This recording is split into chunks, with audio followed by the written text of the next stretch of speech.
मैं आपको ये समझा रही थी कि सॉरी चिल्ड्रन, बीच में थोड़ा डिस्टर्ब हो गए, तो मैं आपको आगे पढ़ा दूं, बस मेरा ये वीडियो ख़त्म होने वाला था। तो किस तरह से रेट होती ब्रीदिंग की कि पर मिनट 15 to 18 टाइम्स हम सांस इनहेल करते हैं और निकालते हैं। लेकिन जिस समय हम कोई एक्सरसाइज कर रहे होते हैं, चल रहे होते हैं या दौड़ रहे होते हैं, उस समय हम सांस तेजी से लेने लगते हैं, है ना। और क्यों लेने लगते हैं तेजी से? हमारी सांस तेज चलने लगती है, और सांस तेज चलने का मतलब ये होता है कि जब हमारी सांसें, क्योंकि हमारी बॉडी जो है वो एनर्जी को इस्तेमाल कर रही है, हमारी बॉडी में एनर्जी यूज हो रही है, और उस एनर्जी को पूरा करने के लिए हम जल्दी जल्दी से ऑक्सीजन इनहेल करने लगते हैं, जिससे कि रेस्पिरेटरी प्रोसेस जो होता है वो जल्दी जल्दी होने लगता है और एनर्जी पैदा होने लगती है जिसकी हमको ज़रूरत होती है। तो इस तरीके से मैंने आपको बताया कि किस तरीके से एक ह्यूमन बॉडी के अंदर रेस्पिरेटरी सिस्टम चलता है। और कई बार क्या होता है कि हमारे बॉडी के अंदर कभी कभी क्या होता है कि ये जो होती है पॉइजनस गैसेस हमारी बॉडी के अंदर चली जाती हैं। We have just studied that oxygen required for breathing and respiration release of energy is carried by haemoglobin present in our blood. ये मैंने आपको बताया कि हमारी बॉडी के अंदर जो हीमोग्लोबिन होता है उसी के द्वारा रेस्पिरेटरी प्रोसेस चलता है, क्योंकि वो ऑक्सीजन को अपने अंदर सोख लेता है। The normal range of hemoglobin in the blood of the healthy adult person is from 12 to 18 gram per deciliter। एक नॉर्मल एडल्ट मनुष्य के अंदर कितना ब्लड होना चाहिए?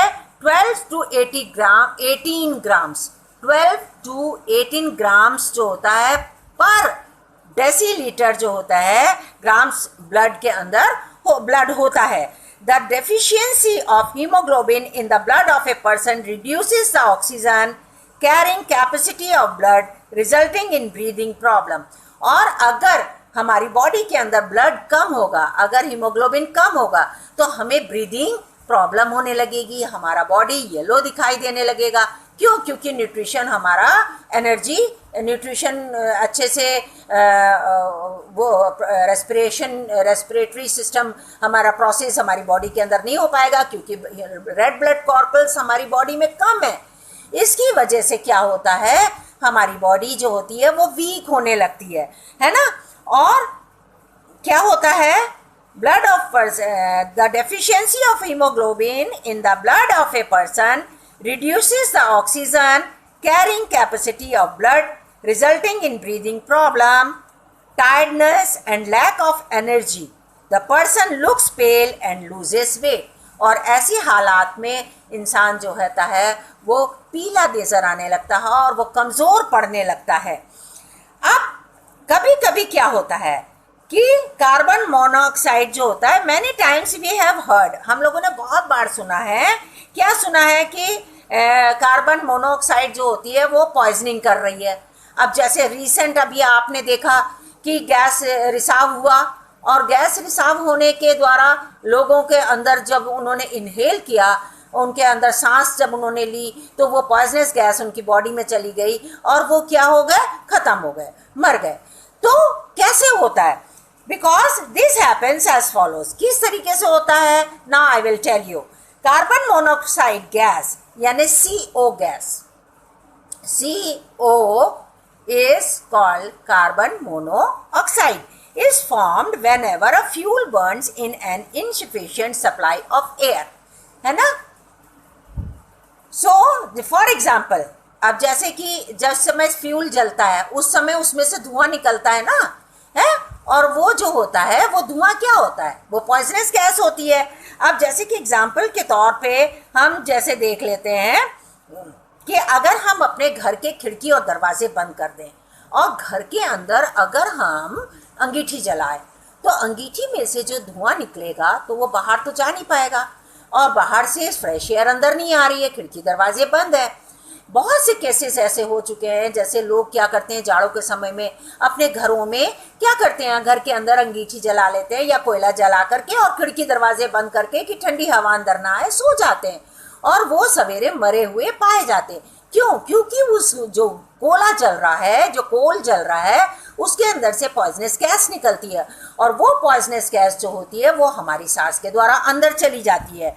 और ये क्या होता है, अब अंदर जाकर के क्या होता है उसके अंदर, वो जाकर के हमारे बॉडी के अंदर, हमारे सेल्स के अंदर जाकर के और वहां पर क्या पॉइजन कर देती है।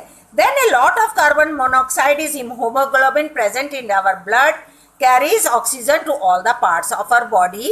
Hemoglobin has more affinity or attraction for carbon monoxide than oxygen. अब हीमोग्लोबिन जो होता है वो ज़्यादा उसकी क्या होता है कि वो जो कार्बन मोनोऑक्साइड को है वो जल्दी अपने अंदर एब्जॉर्ब कर लेता है ऑक्सीजन की अपेक्षा। तो वो ज़्यादा मात्रा में जब वो अपने अंदर वो उसको ऑक्सीजन कार्बन मोनोऑक्साइड गैस को ले लेगा, so if carbon monoxide gas is inhaled by a person, then this carbon monoxide binds very strongly with hemoglobin in the blood and prevents it from carrying oxygen to the brain and other parts of the oxygen of the body. जब वो carbon dioxide gas को अपने अंदर पूरी तरीके से जकड़ लेगा और जब वो अपने बॉडी में, तो ऑक्सीजन जो होती है हमारी बॉडी के अंदर सप्लाई नहीं हो पाती क्योंकि रेड ब्लड कॉर्पल्स होते हैं वो पॉइजनस गैस उसको जकड़ लेती है, चारों तरफ से उसको पकड़ लेती है और वो ऑक्सीजन को अपने अंदर नहीं ले पाता। जब ऑक्सीजन नहीं ले पाता तो वो अपने हमारे पूरी बॉडी को ऑक्सीजन हमारी ब्रेन में सप्लाई नहीं हो पाती, हमारी बॉडी में सप्लाई नहीं होता पाती। और जब हमारे ब्रेन और हमारी बॉडी में ऑक्सीजन सप्लाई नहीं होगी तो क्या होता है, due to of lack of oxygen the person can not breathe properly. और क्योंकि ऑक्सीजन की कमी हो जाती है तो मनुष्य जो है वो ठीक से सांस नहीं ले पाता है। If carbon monoxide is inhaled for a long time then the person becomes unconscious and can even die due to oxygen starvation. अगर वो ज़्यादा समय तक कार्बन मोनोऑक्साइड गैस उसके अंदर जाती रही, ज़्यादा देर तक हम अगर अपने अंदर इनहेल करते रहे तो क्या होगा, या तो हम मूर्छित हो जाएंगे, हम फेंट हो जाएंगे, बेहोश हो जाएंगे या हम मर जाएंगे। क्यों? क्योंकि ऑक्सीजन की कमी के द्वारा। और इस तरीके से हम देखते हैं the persons having breathing problem और the respiratory problems are given oxygen mask to facilitate breathing in serious cases. अब सीरियस केसेस जब क्या होता है, जब ब्रीदिंग होती है, जब जो कोई इंसान सांस नहीं ले पाता तो क्या होता है कि उनको कहाँ रखा जाता है, जैसे कि वेंटिलेटर पे रख दिया जाता है। वेंटिलेटर क्या होता है, वेंटिलेटर एक ट्यूब होता है जो कि ट्रैकिया में डाल दिया जाता है और उससे डायरेक्ट सप्लाई ऑक्सीजन की हमारे गले के अंदर, हमारे लंग्स के अंदर दी जाती है ताकि हमारे अंदर ऑक्सीजन पहुंचती रहे और उसको ज़्यादा मेहनत ना करनी पड़े, है ना। तो ये चीज़ होता है।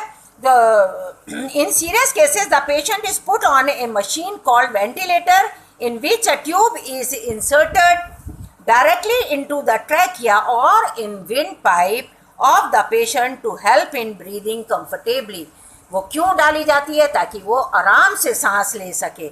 एंड और इस तरीके से हमने देखा। और ये भी हम देखिए पानी के अंदर जब जैसे गोताखोर है जो पानी के अंदर डुबकी लगाते हैं, जब पानी में जाते हैं या पानी में खोज करते हैं तो वो क्या करते हैं, वो अपना ऑक्सीजन सिलेंडर साथ में लेके जाते हैं। क्यों? ताकि वो अच्छे से सांस ले सकें और वो पानी के अंदर ज़्यादा देर तक रह करके और अपने काम को पूरा कर पाएँ। तो इस तरीके से अभी मैंने आपको बताया कि ह्यूमन बीइंग के अंदर रेस्पिरेटरी सिस्टम कैसा होता है, किस तरीके से चलता है।